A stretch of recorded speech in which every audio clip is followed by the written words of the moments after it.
సైంటిస్టులకి అంతుపట్టని ఎన్నో రహస్యాలున్న ఆలయం. ఈ ఆలయం శంకరాచార్యుల వారు ప్రతిపాదించిన చార్ధామ్‌లలో ఒకటి.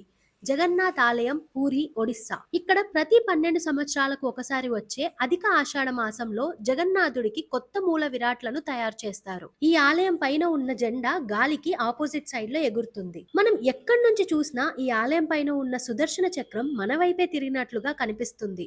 ఈ ఆలయం పైన పక్షులు ఎగరవు. ఎందుకనే విషయం ఎవ్వరికీ తెలియని రహస్యం. ఈ ఆలయ గోపురం నీడ రోజులో ఏ సమయంలో కూడా భూమిపైన పడదు. జస్ట్ 1 కిలోమీటర్ లోనే బీచ్ ఉంది.